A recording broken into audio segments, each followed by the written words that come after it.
ฮัลโหลเนาะสบายดีวันนี้เราจะมาสาธิตการเชื่อมต่อSDK ของ Tailwind เนาะในการส่งSMS โดยใช้ Flutter Mobile เป็น Mobile Application เนาะเรามาเริ่มกันเลยเนาะก่อนอื่นมันให้ทำการสร้างตัวโปรเจกต์ Flutter ขึ้นมาก่อนเนาะในที่นี้มันข้าพเจ้าได้สร้างมาแล้วเนาะ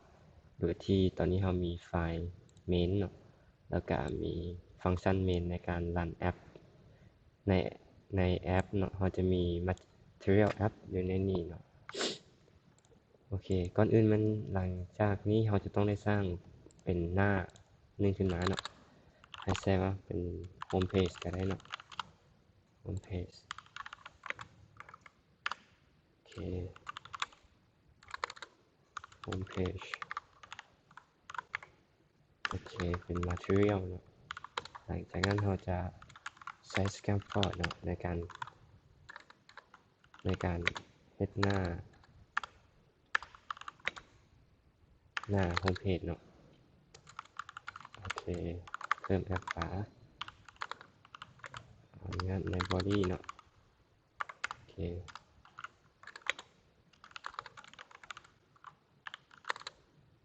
อาจจะใส่ว่าเป็น Home Page ก่อนเนาะ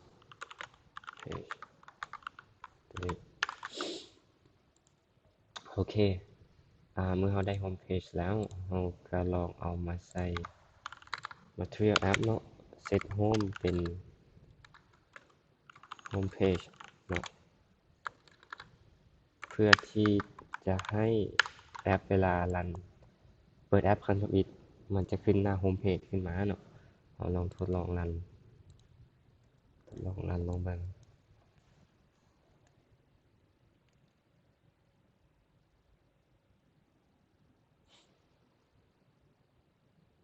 อันนี้ต้องได้ใช้เวลานิดนึง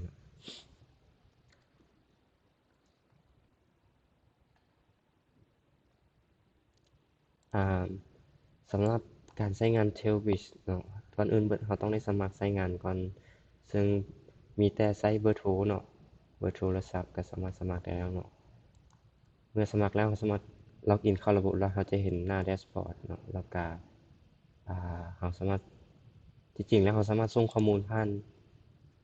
ระบบแดชบอร์ดเลยก็ได้เนาะแต่ว่าเราสามารถติดตาม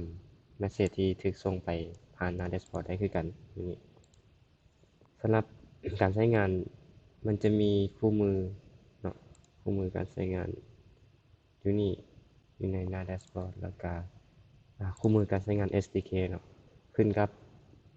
ทางผู้ฟังว่าจะใช้ภาษาอย่างในการพัฒนาเนาะแต่ว่าในเคสของ Flutter นี้ยังบ่เห็นมีตัวคู่มือของ SDK เนาะอยู่ในเว็บไซต์เขาเจ้าแต่ว่ามันมีแพ็กเกจอยู่ในHubDev เนาะนี่ HubDev เราสามารถเซิร์ช Tailwind ในนี้เนาะเราจะเห็นเป็น SDK ที่ใช้ใน Flutter เนาะเดี๋ยวเราจะเอาตัวนี้มาใช้กันโอเคตอนนี้เรารันขึ้นแล้วเนาะก็ตามที่เราได้เพิ่มเข้าไปเนาะเราจะได้โฮมเพจมาบัดนี้เนาะเราอยากได้ UI ที่สามารถป้อนข้อความแล้วก็เบอร์โทรเนาะ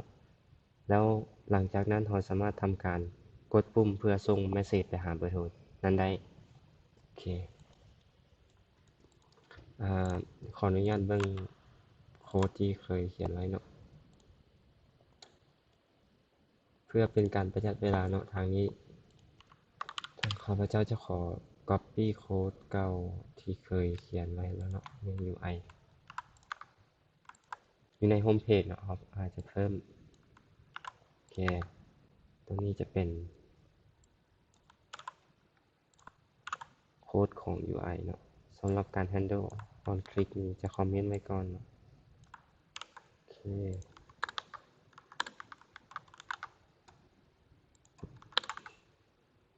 โอเคโอเคก็คือนะครับเมื่อเรารีเฟรชเราจะได้หน้าตาประมาณนี้เนาะขอเปลี่ยนข้อความตัวนี้เป็นจิ้งเทลฟิช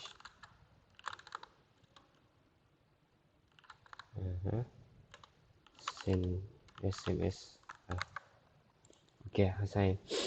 การใน UI เขาจะมีก็คือเขามี text view เนาะเขาใช้คอลัมน์ในการครอบตัว body เนาะเพื่อที่ให้ widget มันเรียงเป็นรวงตั้งลงมาเขามี text view เนาะเขามีtext form fill เนาะในการเพิ่มเบอร์โทรแล้วก็เพิ่มตัว message เนาะที่เขาจะมา handle เวลาที่เขาจะป้อนแล้วก็กด submit เนาะโอเคก่อนอื่นหมดเราต้องมีตัวเปลี่ยนที่จะมารับค่าที่เขาจะป้อนก่อนเนาะก็จะมีเบอร์โทรแล้วก็ message ก่อนอื่นเนาะก็ต้องได้สร้างการตัวเปลี่ยนสำหรับเบอร์โทรก็จะเป็นstring เนาะ message คือกันก็ต้องเป็น string เนาะเราต้องได้เอา cross ออกเนาะโอเคอยู่ใน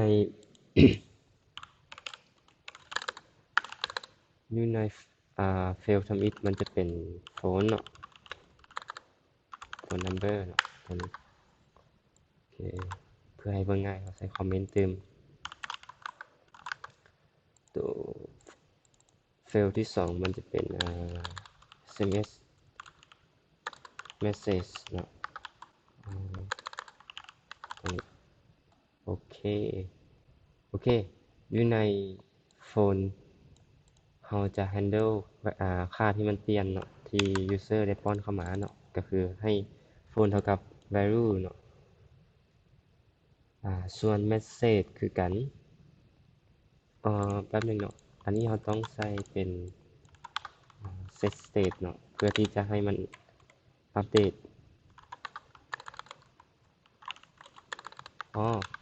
ก่อนอื่นเราต้องเปลี่ยนตัวhomepage เราเป็น stateful ก่อนเนาะจึงจะสามารถใช้ set state ได้เอาเปลี่ยนเป็น stateful เนาะโอเคหลังจากนั้นเราสามารถใช้ set state ที่นี่ได้เนาะ set state โดยรับค่าของเบอร์โทรที่ user ป้อนเข้ามาโอเควันนี้ก็ handle ตัวข้อความเนาะ message คือกันเราก็ใช้ set state ในการรับค่าที่ user ป้อนเข้ามาโอเคก่อนที่เราจะ submit ได้เนาะแป๊บนึงโอเคก่อนที่เราจะกด send message เนาะ send SMS เราจะต้องได้ head service ในการส่งข้อความก่อนเนาะโอเคเราสร้างไฟล์ขึ้นมาว่าเป็น SMS service dat โอเค class s m SMS service โอเคอยู่นี่เราจะมี method ที่ชื่อว่า send message เนาะโอเคซึ่งใน send message เราจะรับก็คือเบอร์โทรเนาะแล้วก็ข้อความที่จะส่งไปเข้ามาซึ่งตัวนี้ต้องเป็น async โอเคก่อนอื่นเราต้องเพิ่มแพ็กเกจของ Tailwind เนาะเข้ามาก่อนเราไปก๊อปเอาอยู่ใน pub get pub dev เนาะมาเพิ่มเข้าใน pub spec เนาะโอเคเอามาเพิ่มเข้า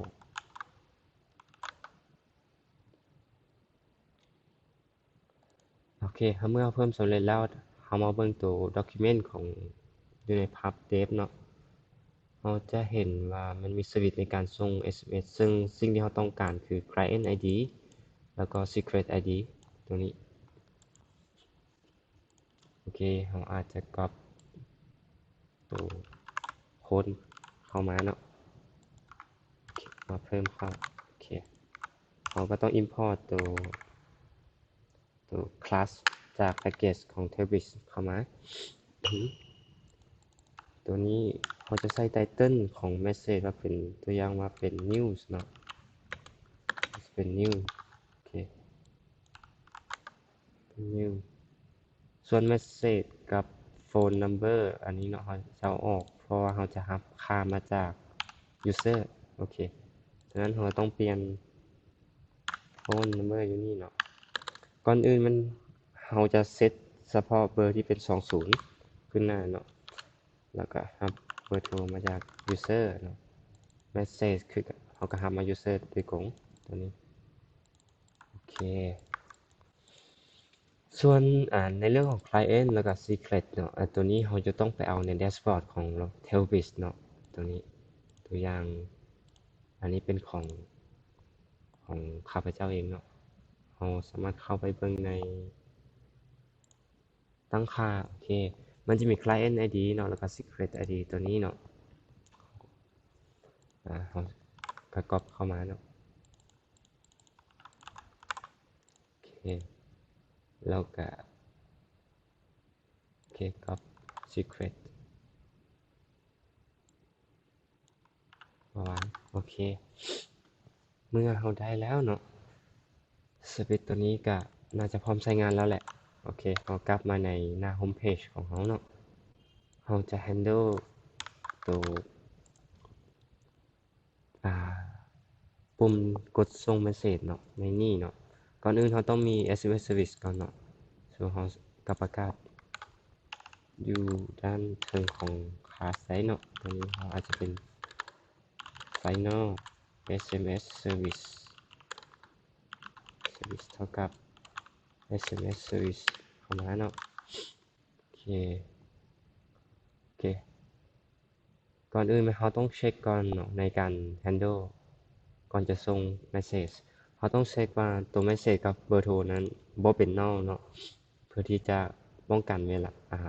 ในเคสที่มัน null เพื่อจะบ่ให้มี error เนาะโอเคแล้วก็เราก็จะทำการเอิ้นตัว service ในการส่ง message แล้วก็เราก็จะให้parameter ทำ it ก็จะเป็นเบอร์โทรเนาะ parameter ทำ it parameter ต่อมาก็จะเป็นข้อความโอเคซึ่งเราจะมีตัว method ที่ทำการแสดงข้อความให้ user เนาะในเคสที่มัน success หรือ error เนาะโอเคตัวนี้ขออนุญาต copy code ที่เคยเขียนไว้แล้วเนาะเราจะมี show snack message ตัวนี้เนาะในทำการแสดงข้อความแบบ snack ให้กับ user ซึ่งในเคสที่ success เราก็จะส่งข้อความว่า success ในกรณีที่บ่สำเร็จเราก็จะส่ง message ที่มันบ่สำเร็จให้ user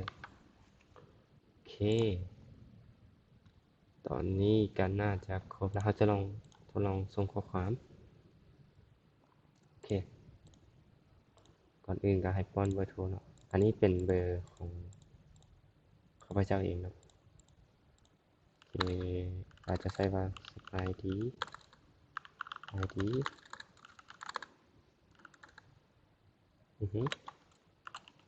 ะมีภาษาอังกฤษนำบ่